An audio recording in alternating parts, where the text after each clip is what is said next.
Necklace ಎಲ್ಲಿಟ್ಟಿದ್ಯಾ? ನನ್ನ table ಡ್ರಾವರಲ್ಲಿದೆ madam. ಸರಿ, ನೀನು ಹೋಗಿ ಕ್ಯಾಮ್ರಾ ಆಫ್ ಮಾಡಿಬಿಟ್ಟು ಬಾ. ಹಾಂ.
ಕ್ಯಾಮ್ರಾ ಆಫ್ ಮಾಡಿದ್ಯಾ? ಆಲ್ರೆಡಿ ಆಫ್ ಆಗಿದೆ ಮೇಡಮ್.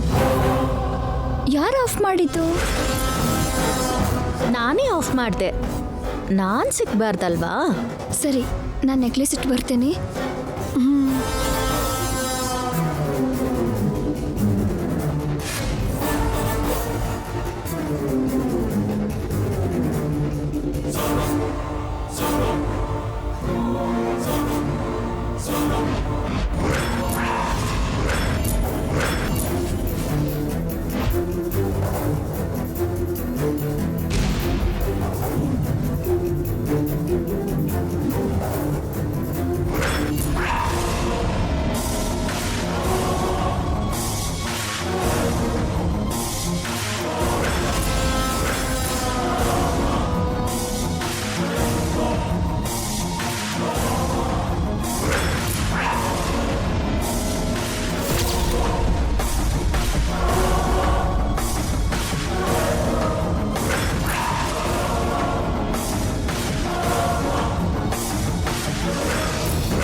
ತುಂಬ ಥ್ಯಾಂಕ್ಸ್ ಮೇಡಮ್. ಸರಿ ಸರಿ, ಮೊದಲು ಕ್ಯಾಮ್ರಾ ಆನ್ ಮಾಡೋಣ ಬಾ.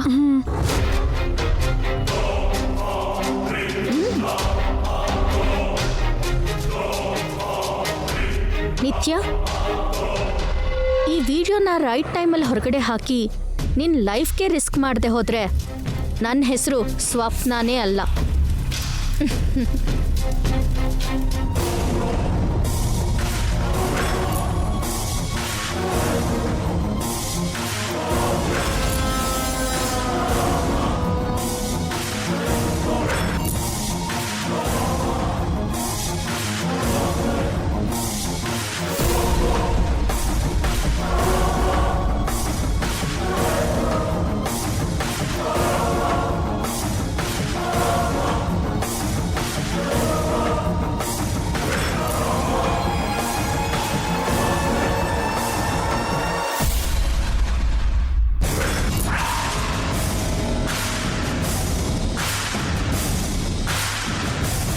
ಐ ಆಮ್ ಸಾರಿ ನಿತ್ಯ, ಆಗ್ಲೇ ಯಾವುದೋ ಕೋಪದಲ್ಲಿ ನಿನ್ ಮೇಲೆ ಕೂಗಾಡ್ದೆ.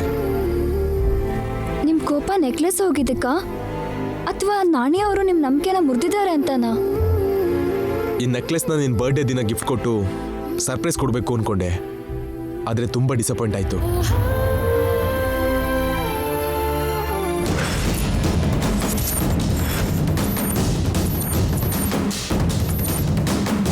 ಈ ಎಂಟಿ ಬಾಕ್ಸ್ ಇನ್ನೂ ಇಲ್ಲಿ ಯಾಕೆ? ನನ್ನ ಇರಿಟೇಟ್ ಮಾಡೋದಕ್ಕಾ?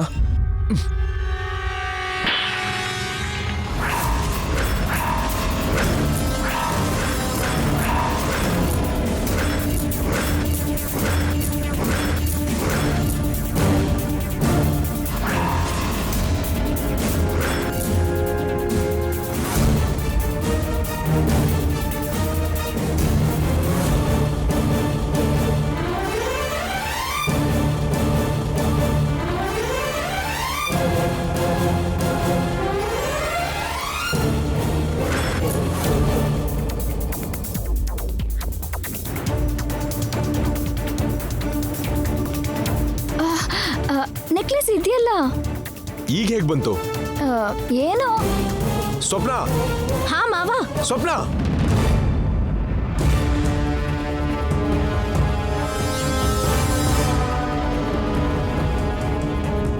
ಇದು ಹೇಗೆ ಬಂತು? ನನಗೇನ್ ಗೊತ್ತು ಮಾವ? ನಾನು ಹೊರಗಡೆ ಹೋದ್ಮೇಲೆ ಈ ರೂಮಿಗೆ ಯಾರು ಬಂದ್ರು? CCTV ಫುಟೇಜ್ ತಗೊಂಡ್ ಬಾ ಬೇಗ. ಓಕೆ.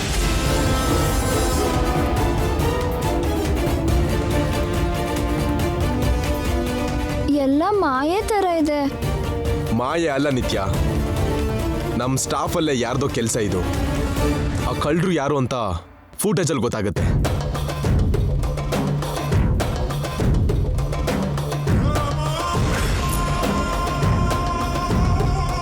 ಮಾವ, ಯಾ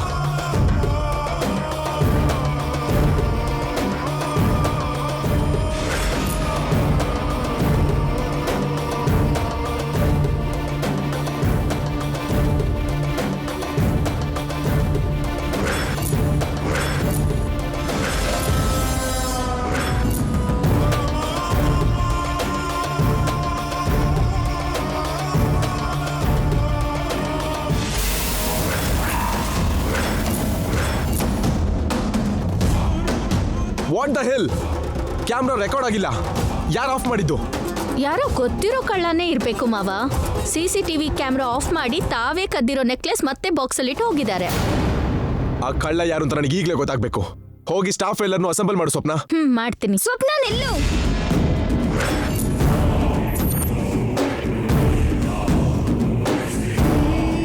ಯಾಕಿದೆಲ್ಲ? ಯಾರೋ ಪಾಪ ಗೊತ್ತಾಗದೆ ತಪ್ಪು ಮಾಡಿದ್ರು. ತಪ್ಪನ್ನ ತಿಳ್ಕೊಂಡು ವಾಪಸ್ ನೆಕ್ಲೆಸ್ ಇಟ್ಟಿದ್ದಾರೆ. ಮೊದಲನೇ ತಪ್ಪು ಅಂತ ಕ್ಷಮಿಸ್ಬಿಡ್ಬೋದಲ್ಲ. ತಪ್ಪು ಮಾಡೋಕ್ ಶುರು ಮಾಡಿದ್ರೆ ನಿಲ್ಸಲ್ಲ. ಈಗ 35 ಲಕ್ಷ ಅಂತ ಬಿಟ್ರೆ ನಾಳೆ ಕೋಟಿ ರೂಪಾಯಿ ಹೊಡಿತಾರೆ. You are right. ಏನ್ರಿ ರೈಟು? ತಪ್ಪು ಮಾಡೋರನ್ನ ಕ್ಷಮಿಸೋದು ರೈಟು. ಆದ್ರೆ ತಪ್ಪನ್ನು ತಿಳ್ಕೊಂಡ್ರೆ ಕ್ಷಮಿಸೋದು ಅದಕ್ಕಿಂತ ದೊಡ್ಡ ರೈಟು.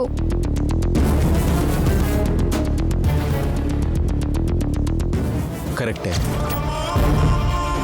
ಏನ್ ಕರೆಕ್ಟ್ ಮಾವ? ಇವಳು ನಿನ್ನ ಡಾಮಿನೇಟ್ ಮಾಡ್ತಿದ್ದಾಳೆ. ಡಾಮಿನೇಟು ಇಲ್ಲ, ಮಣ್ಣಂಗಟ್ಟಿನೂ ಇಲ್ಲ. ಆ ನೆಕ್ಲೆಸ್ನ ನನ್ನ ಬರ್ತಡೇಗೆ ಅಂತ ತಗೊಂಡಿದ್ರಲ್ಲ, ಅದನ್ನ ತಗೊಂಡಿವ್ರಿಗೆ ಕ್ಷಮಾಭಿಕ್ಷೆ ನೀಡೋದು ನನಗೆ ಕೊಡ್ತಿರೋ ಗಿಫ್ಟ್ ಅಂದ್ಕೊಳ್ಳಿ. ಆ ಕಳ್ಳಿನ ಮೇಲೆ ನಿಂಗೆ ಯಾಕಷ್ಟು ಪ್ರೀತಿ? ಆ ಪೊಗ್ರಿಗೆ ಅಂತ ಯಾರು ತಪ್ಪು ಮಾಡಲ್ಲ ಸ್ವಪ್ನ. ಪರಿಸ್ಥಿತಿ ಹಾಗೆ ಮಾಡ್ಸತ್ತೆ. ನಮ್ ಕೆಳಗೆ ಕೆಲಸ ಮಾಡೋರನ್ನ ನಾವು ಅರ್ಥ ಮಾಡ್ಕೊಳ್ಳೋದು ಮೇಲಿರೋ ದೇವ್ರಿಗೆ ಸಮಾನ. ಓಕೆ, ನೀನ್ ಹೇಳ್ತಿರೋದಕ್ಕೆ ಫಸ್ಟ್ ಮಿಸ್ಟೇಕ್ ಅಂತ ಆ ಕಳ್ಳನ ಕ್ಷಮಿಸ್ತೀನಿ.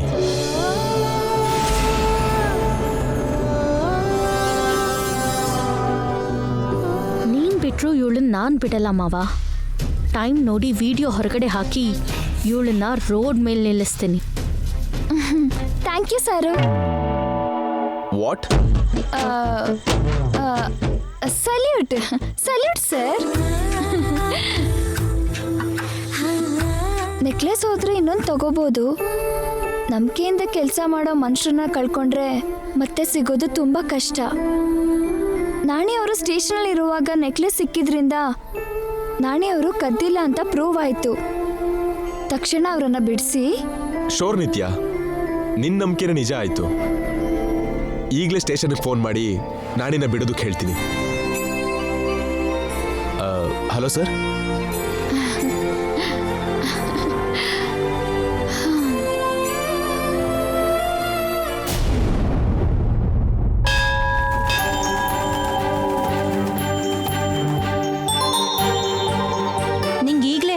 ಗಂಗಾ, ಇವತ್ ಪೂರ್ತಿ ನೀನ್ ನನ್ ಜೊತೆನೇ ಇರ್ಬೇಕು. ಯಾಕಮ್ಮ?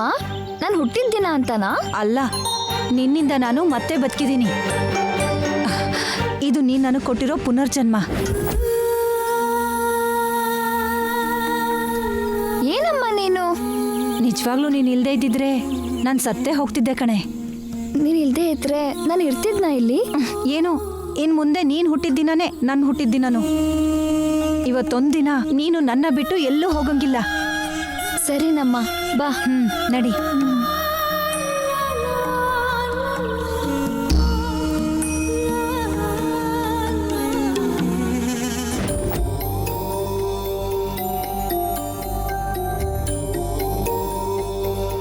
ಹೇಳಿ ಅಮ್ಮ.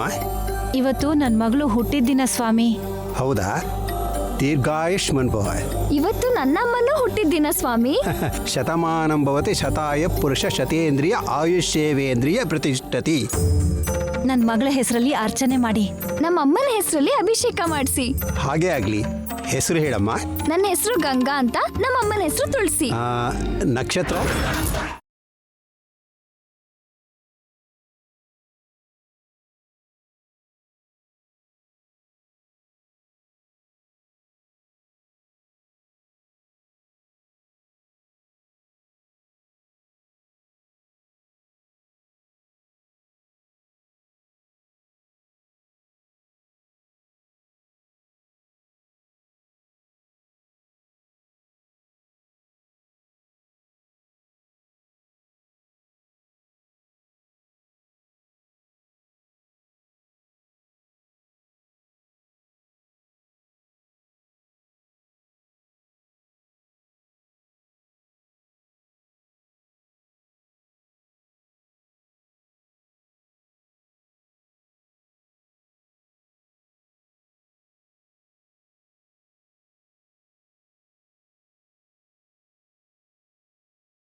ಯಾಕಜ್ಜಿ? ನಾವು ದೇವಸ್ಥಾನಕ್ಕೆ ಯಾವಾಗ ಕರೆದ್ರೂ ಬರಲ್ಲ ಅಂತಿದ್ದೆ. ಇವತ್ತು ನೀನೇ ಇಲ್ಲಿ ಕರ್ಕೊಂಡ್ ಬಂದಿದ್ಯಾ ಅಂದ್ರೆ ಆಶ್ಚರ್ಯ ಮತ್ತೆ ಆನಂದ ಆಗದೆ ಬೇರೆ ಏನಾಗುತ್ತೆ ಜೈ? ಇದೆಲ್ಲ ನಮ್ಮ ಭಾವಿ ಸೊಸೆ ಪುಣ್ಯ ಕಣ್ರಿ. ನಿತ್ಯ ನಮ್ಮ ಜೈನ ಪೂರ್ತಿ ಬದಲಾಯಿಸಿದಾಳೆ. ಇದು ಚೇಂಜ್ ಅಲ್ಲ ಚಿಕ್ಕಮ್ಮ. ಮತ್ತಿನ್ನೇನು? ಹುಟ್ಟಿದ ದಿನ ದೊಡ್ಡವ್ರ ಬ್ಲೆಸ್ಸಿಂಗ್ ಜೊತೆಗೆ ದೇವತೆಗಳ ಆಶೀರ್ವಾದನೂ ಇದ್ರೆ ಒಳ್ಳೇದು ಅಂತ ನೀವೇ ಹೇಳಿದ್ರಿ. ಆದ್ರೆ ಯಾವತ್ತೂ ನಮ್ಮ ಮಾತು ಕೇಳ್ದಿರೋನು ನಿತ್ಯ ಹುಟ್ಟಿದ ದಿನ ಮಾತ್ರ ನಮ್ಮ ಮಾತು ಕೇಳ್ತಿದ್ಯಲ್ಲ. Come on dad, nothing special. ನೀನ್ ಹೇಳದೆ ಹೋದ್ರೂ ನಮ್ಗೆ ಅರ್ಥ ಆಗತ್ತೆ ಬಿಡಪ್ಪ. ಭಾವಿ ಹೆಂಡತಿ ಮೇಲೆ ಇಷ್ಟು ಜವಾಬ್ದಾರಿ ಇರೋದು ಒಳ್ಳೇದೇ. ಇದು ಕರ್ತವ್ಯನೋ ಇನ್ನೇನೋ ನನಗೆ ಗೊತ್ತಿಲ್ಲ ಚಿಕ್ಕಮ್ಮ. ನಿತ್ಯನ್ ಜೊತೆ ನಾನು ಹ್ಯಾಪಿ ಆಗಿದ್ದೀನಿ. ಈ ಆನಂದ ನನಗೆ ಲೈಫ್ ಲಾಂಗ್ ಇರಬೇಕು ಅಂದ್ರೆ ನಿತ್ಯ ಚೆನ್ನಾಗಿರಬೇಕು. ಈಗಲೂ ನನಗೆ ಗುಡಿ ದೇವರು ಅಂದ್ರೆ ಅಷ್ಟೇನು ಇಂಟ್ರೆಸ್ಟ್ ಇಲ್ಲ. ಆದ್ರೆ ಇದರಿಂದ ನಿತ್ಯನಿಗೆ ಒಳ್ಳೇದಾಗುತ್ತೆ ಅಂದ್ರೆ ಬಿಡೋದು ಯಾಕೆ ಅಂತ ಕರ್ಕೊಂಡು ಬಂದೆ. ಒಳ್ಳೆ ನಿರ್ಧಾರ ತಗೊಂಡಿದ್ಯಾ ಜೈ. ನೀನು ದೇವ್ರ ಕಡೆ 1 ಹೆಜ್ಜೆ ಇಟ್ರೆ ಸಾಕು, ದೇವ್ರು ನಿನ್ ಕಡೆ 100 ಹೆಜ್ಜೆ ಇಡ್ತಾನೆ. ನಿತ್ಯ ನೀನು 100 ಕಾಲ ಸಂತೋಷವಾಗಿರ್ತೀರ. ಬನ್ನಿ, ಪೂಜೆಗೆ ಟೈಮ್ ಆಗ್ತಾ ಇದೆಯಲ್ಲ, ಹೋಗೋಣ.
ಅಯ್ಯೋ ಇವ್ರು ಯಾಕೆ ಇಲ್ಲಿಗೆ ಬಂದ್ರು?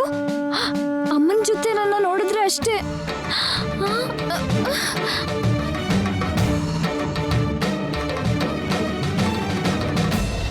ಓಂ ತ್ರಯಂಬಕಮಜಾಮಹೇ ಸುಗಂಧಿಂ ಪುಷ್ಟಿವರ್ಧನಂ ಉರ್ವಾರುಕಮೇ ಬಂಧನಾನ್ವಿಚ್ಛೋನ್ಮೃಕ್ಷೀಯಮಾಮೃತಾತ್ ತತ್ಪುರುಷಾಯ ವಿದ್ಮಹೇ ಮಹಾದೇವಾಯ ಧೀಮಹಿ ತನ್ನೋ ರುದ್ರಃ ಪ್ರಚೋದಯಾತ್.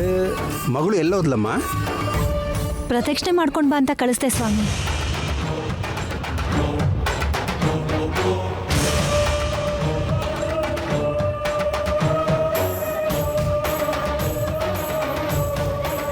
ಎಲ್ಲಿಗೆ ಹೋದ್ಲಿ ಇವಳು? ಯಾರನ್ನಾದ್ರೂ ಹುಡುಕ್ತಾ ಇದ್ದೀರಾ? ನನ್ನ ಮಗಳಿಗೋಸ್ಕರ ಪ್ರದಕ್ಷಿಣೆ ಮಾಡೋಕೆ ಹೋದ್ಲು, ಎಲ್ಲೂ ಕಾಣಿಸ್ತಾನೆ ಇಲ್ಲ. ಪಕ್ಕದಲ್ಲೇ ಇನ್ನೊಂದು ಗುಡಿ ಇದೆಯಲ್ಲ, ಅಲ್ಲೇನಾದ್ರೂ ಹೋಗಿರ್ತಾರ ನೋಡಿ. ಆಯ್ತು. ಹೇಳಿಮ್ಮ. ಇವತ್ತು ನಮ್ಮ ಭಾವಿ ಸೊಸೆ ಹುಟ್ಟಿದ್ದಿನ ಅರ್ಚಕರೇ, ಅವಳ ಹೆಸರಲ್ಲಿ ಅರ್ಚನೆ ಮಾಡಿ. ನಿಮ್ಮ ಸೊಸೆ ಹೆಸರೇನಮ್ಮ? ನಿತ್ಯ ಶ್ರೀನಿವಾಸ್. ತತ್ಪುರುಷಾಯ ವಿದ್ಮಹೇ ಮಹಾರುದ್ರಾಯ ಧೀಮಹಿ ತನ್ನೋ ರುದ್ರ ಪ್ರಚೋದಯಾತ್.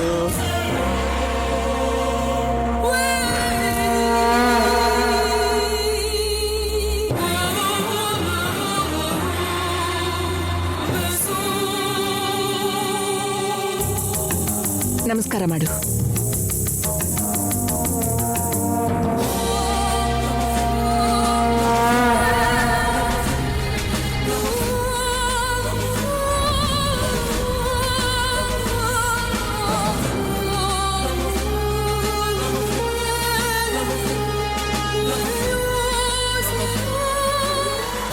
ಯಾವಾಗಲೂ ನನ್ನ ಬರ್ತ್ಡೇಗೆ ಫಂಕ್ಷನ್ ಮಾಡ್ತೀಯಾ? ಈಗೇನು ಮಾಮ್, ಪೂಜೆ ಮಾಡ್ತಿದ್ಯಾ? ಫಂಕ್ಷನ್ ನಿನ್ನ ಹ್ಯಾಪಿನೆಸ್ಗೋಸ್ಕರ, ಪೂಜೆ ನಿನ್ನ ಹೆಲ್ತ್ಗೋಸ್ಕರ. ಜಯ ಹಾಗೆ ನೀನು ಕೂಡ ಇದ್ಯಾವುದು ನಂಬಲ್ವಲ್ಲ, ಈಗೇನೋ ಹೊಸ್ದಾಗಿ? ಶಾಪಗ್ರಸ್ತ ಆಗಿರೋ ಆ ಮನೆಗೆ ನೀನು ಕಾಲಿಡ್ತಿದ್ಯಾ ಅಂತ ಗೊತ್ತಾದಾಗಿಂದ ನನಗೆ ದೇವ್ರ ಮೇಲೆ ನಂಬಿಕೆ ಹುಟ್ಟಿದೆ. ನಿನ್ಗೆ ಆಕ್ಸಿಡೆಂಟ್ ಆಗಿರೋ ದಿನ ದೇವರು ಅಂದರೆ ಭಯ ಆಯಿತು. ನೀನು ಸೇಫಾಗಿ ರಿಕವರ್ ಆಗಿದ್ದು, ನಿನ್ನ ರೂಪದಲ್ಲಿರೋ ಗಂಗಾ ನಮಗೆ ಸಿಕ್ಕಿದ್ದು, ಇದೆಲ್ಲ ಗಾಡ್ ಗಿಫ್ಟ್ ಅನ್ನೋ ಒಪಿನಿಯನ್ಗೆ ಬಂದೆ ನಾನು. ಅದಕ್ಕೆ ಆ ದೇವರ ಆಶೀರ್ವಾದಕ್ಕೋಸ್ಕರ ಇಲ್ಲಿಗೆ ಕರ್ಕೊಂಡು ಬಂದೆ. ನೀನೇನು ಮಾಡಿದ್ರು ನಾನು ಒಳ್ಳೇದಕ್ಕೆ ಮಾಡ್ತೀಯಲ್ವಾ ಮಾಮ್?